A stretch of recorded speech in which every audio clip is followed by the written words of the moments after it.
Hello, continuing with our conversation on emotions.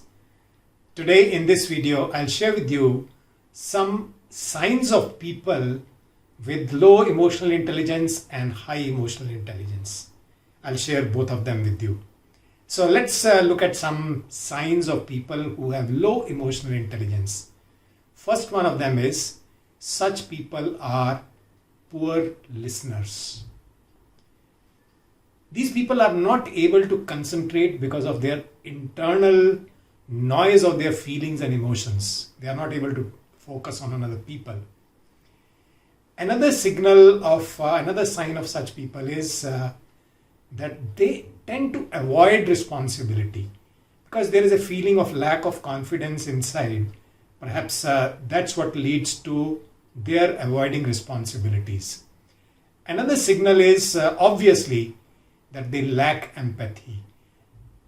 Since they are not able to understand their own feelings, it becomes very difficult for them to understand feelings of other people and provide some help to them as and when required. This is another signal. Then comes, these people are also very insecure and defensive people. Insecure.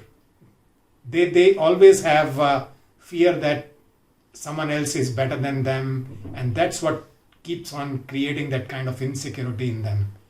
And at the same time, they are defensive about their own capabilities, whether they have them, not have them.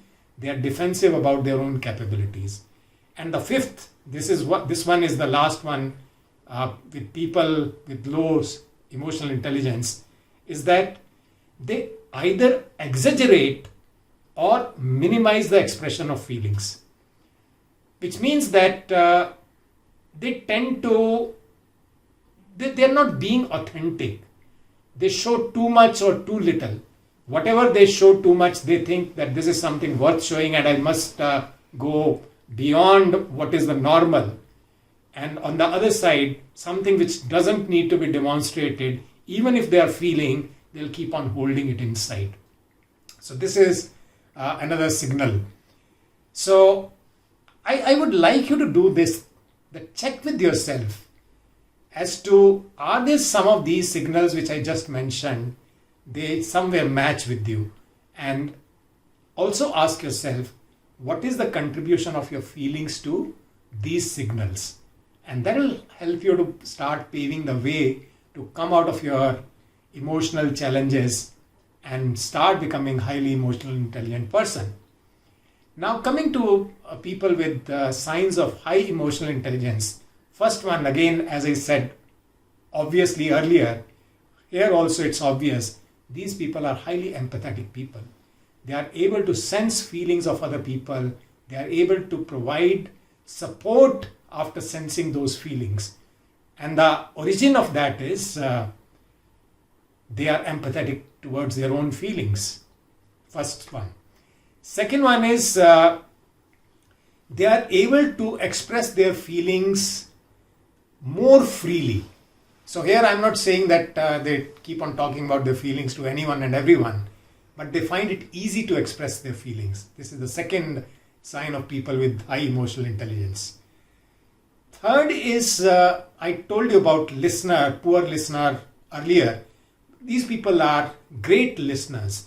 And they are not only great listeners in terms of getting the signals from their ears, but they are able to sense the cues from non-verbal communication also, which makes them great listeners. So because they are highly focused, they are aligned, they are in harmony with their own feelings.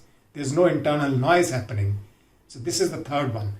Fourth one, again very important, is they are internally driven people. They don't need external forces to tell them now do this, now do this. So this comes as the fourth one. They are internally driven people. Last one here is they do not internalize failure.